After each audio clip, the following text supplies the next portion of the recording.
अस्सलामुअलैकुम dear students. आज की वीडियो में हम पढ़ेंगे क्लास 11th का unit number 12 the blanket by Floyd del.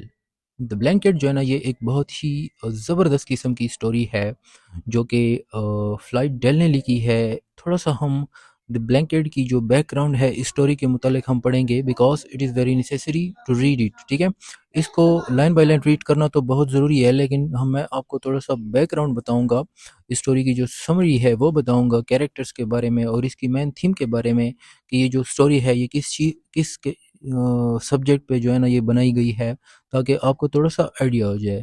फिर उसके बाद हम इसकी जो एक्सरसाइज वगैरह है वो करेंगे। तो आइए सबसे पहले जो है ना इस द ब्लैंकेट को ज़रा देखते हैं कि ये द ब्लैंकेट असल में ये स्टोरी है किस चीज़ के बारे में। ओके, तो इस स्टोरी के जो है ना ज़रा बैकग्राउंड को देखते हैं और इसकी समरी को देखते हैं, लेकिन उससे पहले अगर हम थोड़ा सा देख लेते हैं द ब्लैंकेट होता क्या है। देखो, द ब्लैंकेट वैसे कंबल को कहते हैं ना जो सर्दियों में आप अपने आप को गर्म करने के लिए उसमें सोते हैं। ठीक है, लेकिन इस कहानी में जो द ब्लैंकेट है ये रिवॉल्व कर रही है।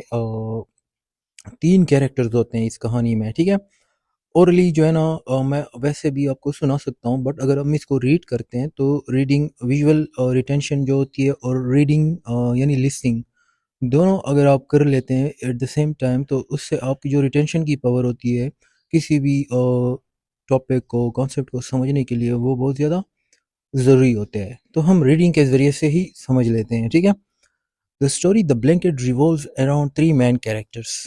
इस स्टोरी ये जो द ब्लैंकेट है जो कि फ्लैट डेल ने लिखी है, इसमें तीन मैन कैरेक्टर्स होते हैं, Peter, his father and his grandfather. एक पीटर होता है जो कि लड़का होता है, एक उसका बाप होता है, और तीसरा जो कैरेक्टर होता है वो पीटर का ग्रैंडफादर होता है, उसका दादा होता है। The blanket plays a very important symbolic role in the story. It was given as a going away gift by Peter's father to his grandfather. ये जो द ब्लैंकेट होता है ना, ये कंबल होता है जो कि पीटर के बाप ने लिया होता है पीटर के दादा के लिए as a going away gift. यानी वो उसको घर से ओल्ड एज होम में मुंतकिल कर रहा होता है, भेज रहा होता है, और उसको जो है ना as a going away gift, अलविदाई गिफ्ट के तौर पर ब्लैंकेट उसके लिए लिया होता है। तो आपको थोड़ा सा समझ आया होगा कि ये ब्लैंकेट में किस चीज़ के बारे में है ये कहानी। अच्छा, थोड़ा सा बैकग्राउंड को देखते हैं। Peter's father wanted to marry a beautiful young woman. ठीक है, पीटर जो है ना, एक पीटर का जो फादर था वो एक खूबसूरत नौजवान लड़की से शादी करना चाहते थे। It was going to be his second marriage, जो कि उसकी दूसरी शादी थी। Before getting married, Peter's father and the woman decided to send the grandfather to an old house so that he could not live with them. यानी शादी से पहले वो जो औरत थी जिससे पीटर के बाप शादी करने वाला था दूसरी, उसने और पीटर के बाप ने डिसाइड किया म्यूचुअली कि हम क्या करेंगे, जो ग्रैंडफादर है पीटर का, उसको जो है ना ओल्ड हाउस भेजेंगे ताकि वो हमारे साथ नहीं रहेगा फिर। अच्छा, फिर क्या हुआ, the blanket. Peter's father bought a costly red and blanket for his father. ठीक है, यानी द ग्रैंडफादर। पीटर्स के फादर ने फिर क्या किया, अपने बाप के लिए यानी पीटर के ग्रैंडफादर के लिए एक महंगा सा रेड एंड ब्लैक ब्लैंकेट कंबल खरीदा। ठीक है, it was meant to be a farewell और going away gift. Going away gift या फेयरवेल गिफ्ट मैंने आपको पहले भी बता दिया। ये इसलिए गया था कि जब ग्रैंडफादर जाएगा घर से तो उसको ये ब्लैंकेट दिया जाएगा। The grandfather was deeply sad, वो बहुत ज़्यादा उदास थे, एंड ब्रोकन हार्टेड, और वो मतलब कि दिल से भी वो बिल्कुल ब्रोकन थे। इन हिज सैडनेस ही टूक आउट हिज हारमोनिका। यानी खफकी में, उदासी में उसने अपना हारमोनिका, एक म्यूजिकल इंस्ट्रूमेंट होता है, वो निकाला, and played a few soft notes showing his pain and loneliness, और उसको उसने बजाया ताकि वो अपनी जो फ्रस्ट्रेशन है, उसकी सैडनेस है और पेन है, लॉनलीनेस है, वो उसको जाहिर करने की कोशिश कर रहा था। ठीक है, the arrival of the beautiful women. अब वो जो खूबसूरत औरत थी जिससे के साथ पीटर के बाप शादी करने वाला था, जब वो आ गई, meanwhile Peter's father arrived with the beautiful woman. इस दौरान पीटर्स का जो बाप था वो उस खूबसूरत औरत के साथ आ गया घर। They were talking and laughing happily. वो खुशी खुशी से बात कर रहे थे, मुस्कुरा रहे थे। व्हेन दे केम क्लोज, जब वो करीब आ गए, the woman told the grandfather that she had come only to say goodbye. तो उस औरत ने दादा से कहा कि मैं सिर्फ आपको गुड बाय कहने के लिए आई हूँ। The grandfather showed her the fine and red blanket. तो ग्रैंडफादर ने उसको जो है ना वो जो ब्लैंकेट था वो दिखा दिया। She admired its beauty and quality. उस औरत को जो है ना वो बहुत बड़ी पसंद आ गई वो blanket, calling it a fine double blanket, और उसने कहा कि ये एक बड़ी अच्छी ब्लैंकेट है। बट इसके साथ साथ तो एक और चीज़ भी थी। द वुमेन्स क्रूअल रिमार्क, यानी वो जो पीटर की नई माँ थी जिसके साथ उसके बाप ने शादी की थी, वो इस बात पे भी गुस्सा हो गई कि आपने इतना महंगा गिफ्ट क्यों दिया है पीटर के बाप से, उसने कहा ठीक है। तो however she showed displeasure and complained that why did you give such an expensive and double blanket to an old man। यानी उसने क्या कहा पीटर के बाप से, उसने कहा कि उसने इतने एक बूढ़े आदमी को इतनी महंगी और इतनी डबल ब्लैंकेट क्यों दी। He doesn't need such a blanket, उसको इस ब्लैंकेट की ज़रूरत नहीं है। Peter's father became angry after hearing this statement. ये सुनकर पीटर के जो वालिद थे वो गुस्सा हो गए, but he did not reply, लेकिन उसने कुछ भी ना बोला, वो खामोश रहे। पीटर्स शॉकिंग एक्शन, अब यहाँ पे जो पीटर है वो ये सब कुछ देख रहा है, उसका जो शॉकिंग एक्शन था वो क्या था। Peter suddenly went inside the house. इस दौरान पीटर जो है ना वो घर के अंदर गया and brought a pair of scissors, और उसने वो लाई कैंचिया, यानी जो कैंची होती है ठीक है। He asked his father to cut the blanket into two equal pieces. उसने अपने बाप से कहा कि इस ब्लैंकेट को दो टुकड़ों में डिवाइड करो। Everyone was shocked and confused by Peter's reaction. ये सुनकर सारे जो है ना बहुत ज़्यादा शॉक्ड हो गए, हैरान हो गए। They could not understand what Peter really meant. उनको समझ नहीं आ रही थी कि पीटर ये सब कुछ क्यों करवा रहा है, वो इस ब्लैंकेट को दो में क्यों डिवाइड करवा रहा है। अब आ जाते हैं द मॉरल टर्निंग पॉइंट, ठीक है। When Peter's father asked him the reason, जब पीटर के वालिद ने पीटर से कहा कि आप इस ब्लैंकेट को क्यों दो में कटवाना चाहते हैं, Peter gave a very meaningful answer. Peter ने बड़ा जवाब दिया अच्छा सा। One half of the blanket is enough for grandfather. Grandfather के लिए जो है ना आधा हिस्सा काफ़ी है।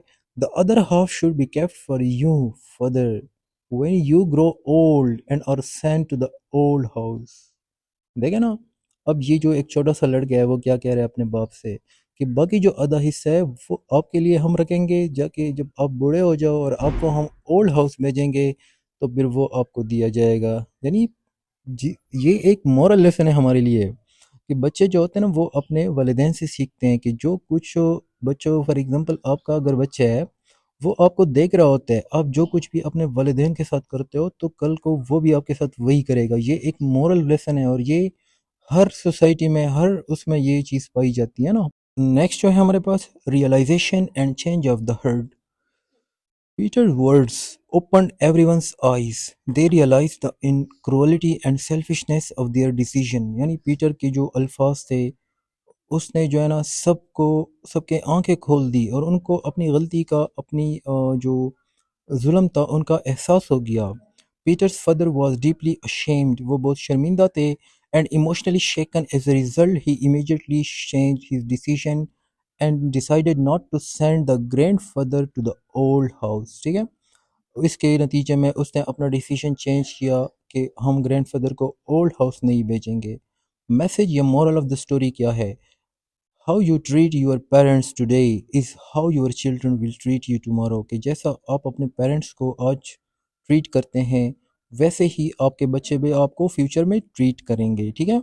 ये जो द ब्लैंकेट है, ये कहानी है, ये इन कैरेक्टर्स के अराउंड रिवॉल्व हो रही होती है। तो आई होप कि आपको कुछ ना कुछ तो समझ आई होगी कि ये स्टोरी है किस चीज़ के मुतल्लिक। सेकेंड थिंग जो कि बहुत इंपॉर्टेंट है, इस पर आपने लाजमी अमल करना है। मैं आपको सजेस्ट करता हूँ कि आप इस स्टोरी को लाइन बाय लाइन रीड करें। बहुत ही इजी स्टोरी है, आप अगर ख़ुद भी पढ़ते हैं तो आपको समझ आ जाएगी। इस तरह आपका कंप्लीट जो कॉन्सेप्ट है इस स्टोरी पे वो क्लियर हो जाएगा। फिर जैसे भी सवाल आते हैं इस स्टोरी से आपको वो आसानी से वो सॉल्व कर सकते हैं, ठीक है। अब जो है ना हम इसके एक्सरसाइज की तरफ चलते हैं। अच्छा, एक्सरसाइज में जो सबसे पहला वो है टॉपिक है वोकेबलरी एंड ग्रामर। वोकेबलरी में देखते हैं find the meaning of past and past in a dictionary, identify their parts of speech and then use them correctly to fill in the blanks, ठीक है।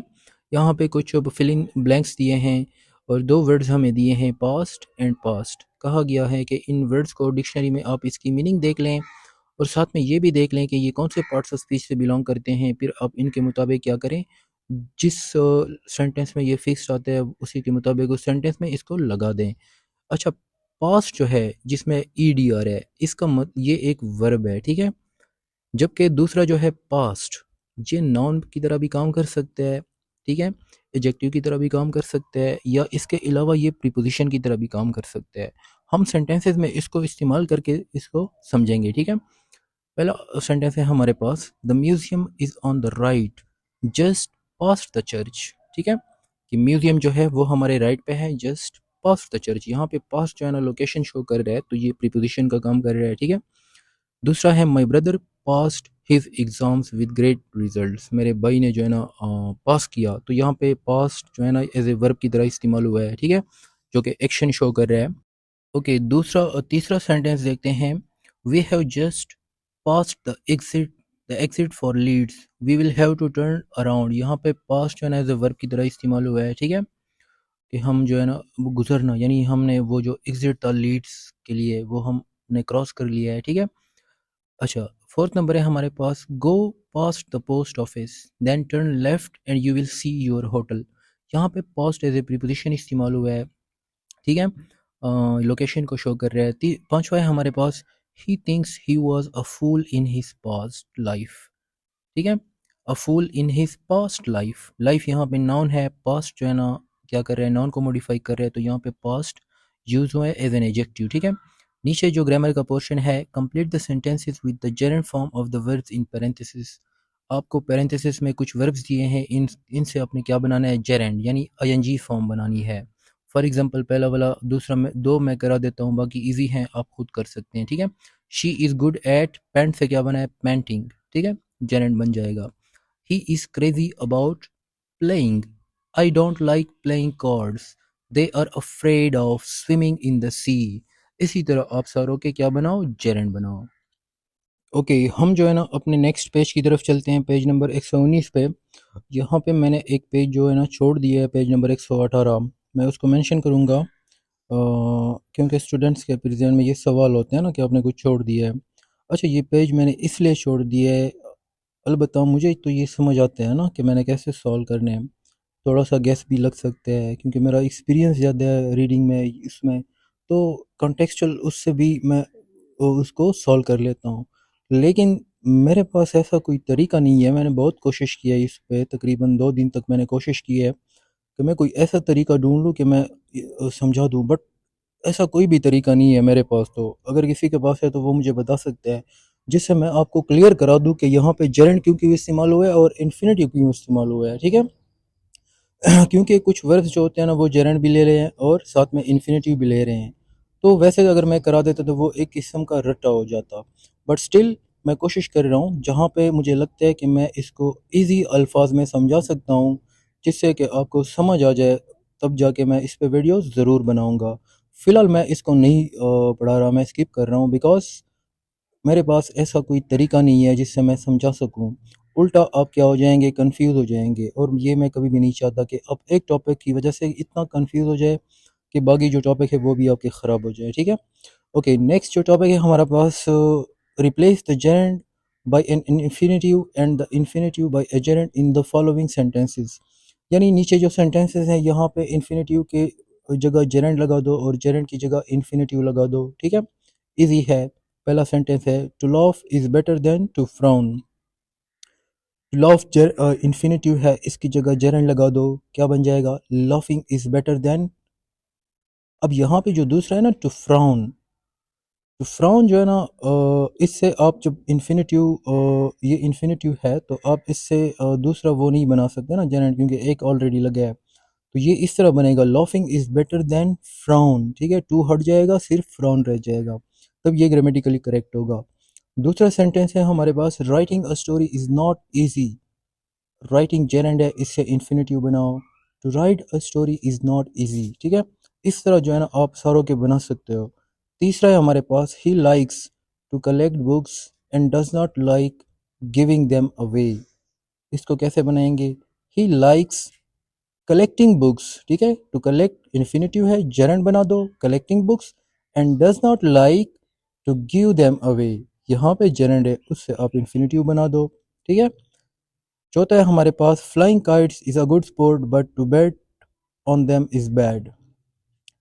तो फ्लाइंग काइट्स ये एक infinitive है flying, तो इससे जेरेंड है, इससे आप क्या बना दें, इन्फिनेटिव बना दें। To fly kites is a good sport but betting on them is bad. ठीक है। नेक्स्ट है हमारे पास he likes reading and writing. To read से रीडिंग बन जाएगा, टू राइट से राइटिंग बन जाएगा। She likes cooking and painting. She likes to cook and paint. देखे ना, एक बार अगर आपने इन्फिनेटिव के साथ टू लगा दिया तो सेम पैरेलल स्ट्रक्चर है, तो दोबारा आपने टू नहीं लगाना है। She likes to cook and paint, दोबारा आप ये नहीं लगाएंगे टू पेंट। ठीक है। अच्छा, नेक्स्ट है हमारे पास और नेक्स्ट जो है हमारे पास वो है सीइंग इज बिलीविंग। अब यहाँ पे सीइंग जेरेंड है, बिलीविंग भी जेरेंड है, दोनों का अलग अलग काम है। सीइंग यहाँ पे सब्जेक्ट है, बिलीविंग यहाँ पे ऑब्जेक्ट है, तो आप दोनों को चेंज करोगे। ठीक है। To see is to believe, पहले वाले की तरह नहीं है ना, वहाँ पे तो कुकिंग एंड पेंटिंग एक ही ऑब्जेक्ट था, और जब एक ही आइडिया हो उसमें आप पैरेलल स्ट्रक्चर को इस्तेमाल करते हैं, ज़्यादा एक्स्ट्रा वर्ड्स को इस्तेमाल नहीं करते। ठीक है। लेकिन इस वाले में हम क्या करेंगे, दोनों को हम चेंज करेंगे, बिकॉज एक सब्जेक्ट है दूसरा ऑब्जेक्ट है। ठीक है। अच्छा, नेक्स्ट है हमारे पास she loves making dolls. Making से क्या बनाओ, टू मेक बनाओ। She loves to make dolls. Ninth number है to wait for people who were late made him angry. इससे जेरेंड बना दो, वेटिंग फॉर पीपल। ठीक है। नेक्स्ट है टू सेल से क्या बना दो, सेलिंग बना दो। ठीक है। अगला जो हमारा टॉपिक है, circle whether the following sentences contain a gerund और अ प्रोग्रेसिव। ये बहुत ही सिंपल है। जेरेंड वर्ब की एनजी फॉर्म होती है, लेकिन प्रोग्रेसिव भी वर्ब की एनजी फॉर्म होती है। फ़र्क दोनों में ये है कि जेरेंड जो है वो कंटिन्यूस टेंसेस में इस्तेमाल नहीं होता। ठीक है। आप इसकी पहचान ऐसे कर सकते हैं, बस ये एक पॉइंट ज़हन में याद रखें कि जो प्रोग्रेसिव होगा ना वो कंटिन्यूस टेंस में इस्तेमाल होता है, present continuous, past continuous, future continuous. ठीक है। जबकि जेरेंड जो होते हैं वो किसी भी टेंस में इस्तेमाल हो सकते हैं, स्पेशली ये जो प्रेजेंट इंडेफिनिट टेंस होते हैं या पास्ट इंडेफिनिट टेंस, उसमें भी ये आप इस्तेमाल कर सकते हो। लेकिन प्रोग्रेसिव जो है वो सिर्फ कंटिन्यूस टेंसेज में इस्तेमाल होते हैं। अब पहला पहला टेंस हम देखते हैं, ही लाइक्स रीडिंग बुक्स। अब यहाँ पे रीडिंग क्या है, जेरेंड है या फिर प्रोग्रेसिव है। देखें इस टेंस को आप देखें, ही लाइक्स वो पसंद करता है, ये प्रेजेंट इंडेफिनिट टेंस है, और प्रेजेंट इंडेफिनिट टेंस में प्रोग्रेसिव कभी भी इस्तेमाल नहीं होता है। वर्ब की एनजी फॉर्म को हम प्रोग्रेसिव नहीं कहते जो प्रेजेंट इंडेफिनिट टेंस होता है। ठीक है। वर्ब की एनजी फॉर्म को हम प्रोग्रेसिव तब कहते हैं जब वो किसी कंटिन्यूस टेंस में इस्तेमाल होता है। ठीक है। तो यहाँ पे ये क्या है, जेरेंड है। ओके, दूसरा देखें, ही इज रीडिंग बुक्स। फिर से वही लफ्ज़ है रीडिंग, लेकिन यहाँ पे जो रीडिंग है ना एज ए मेन वर्ब इस्तेमाल हुआ है, एक्शन जाहिर कर रहा है। ये वर्ब जो है ये, अगर आप इसके टेंस को देखते हैं इस जुमले को, तो ये प्रेजेंट कंटिन्यूस टेंस है, वो किताब पढ़ रहा है। तो यहाँ पे जो रीडिंग है इसको आप प्रोग्रेसिव कहोगे। दूसरा पॉइंट, प्रोग्रेसिव के साथ हमेशा हेल्पिंग वर्ब इस्तेमाल होते हैं, क्योंकि जब वो टेंस बनाते हैं तो टेंस प्रोग्रेसिव वर्ब जो होता है या कोई भी मेन वर्ब होता है उसके साथ हेल्पिंग वर्ब मिलकर टेंस बनाते हैं। ठीक है। तो ये प्रेजेंट कंटिन्यूस टेंस बना रहे हैं, और कंटिन्यूस टेंस में हमेशा वर्ब जो होगा वो जेनर नहीं होगा बल्कि प्रोग्रेसिव होगा।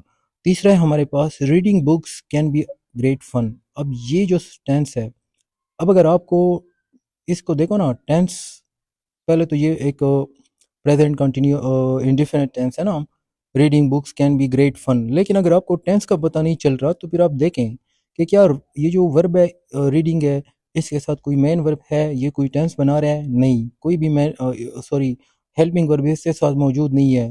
तो जब हेल्पिंग वर्ब मौजूद नहीं है तो ये फिर मेन प्रोग्रेसिव का काम नहीं करता है, ये फिर किसका काम करेगा, जेरेंड का काम करेगा। ठीक है। चौथा है हमारे पास, he is interested in reading books. अब यहाँ पे देखे रीडिंग से पहले कोई भी हेल्पिंग वर्ब नहीं है, तो ये भी क्या है, जेरेंड है। ही वॉज रीडिंग बुक्स, यहाँ पे वॉज लगा है रीडिंग से पहले, तो ये हेल्पिंग वर्ब मौजूद है, तो ये प्रोग्रेसिव है क्योंकि ये पास्ट कंटिन्यूस टेंस है। छठा है हमारे पास, he has been reading books for 2 hours. अब ये भी कंटिन्यूस टेंस है, ये प्रेजेंट परफेक्ट कंटिन्यूस टेंस है, और उसमें भी प्रोग्रेसिव है रीडिंग। ठीक है। सातवां है हमारे पास, instead of reading books Henry went to bed.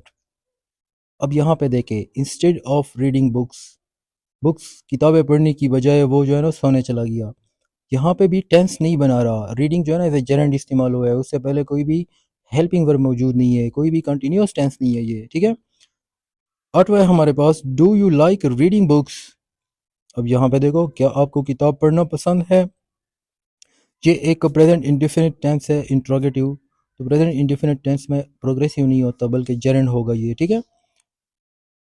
अच्छा, इसके अलावा बाकी जो दो है वो मैं आप पे छोड़ता हूँ, और बाकी आप करें और मुझे कमेंट्स में बताएं कि ये जेरेंड है या फिर प्रोग्रेसिव है। बस आपने एक पॉइंट याद रखना है कि जेरेंड जो है वो कंटिन्यूस टेंसेस में इस्तेमाल नहीं होता है, जबकि ये देखो, वर्ब की एनजी फॉर्म को हम जेरेंड भी कहते हैं और प्रोग्रेसिव भी कहते हैं, लेकिन जेरेंड हम तब प्रोग्रेसिव हम तब कहते हैं जब ये कंटिन्यूस टेंस में इस्तेमाल हो, प्रेजेंट कंटिन्यूस, पास्ट कंटिन्यूस या फ्यूचर कंटिन्यूस, इसमें परफेक्ट कंटिन्यूस भी आ जाते हैं, ठीक है। इसके साथ हेल्पिंग वर्ब ज़रूर होगा, तब इसको हम प्रोग्रेसिव कहेंगे, अदरवाइज ये क्या होगा, जेरेंड होगा, ठीक है। Okay, so that is all for today, इंशाल्लाह see you in the next video.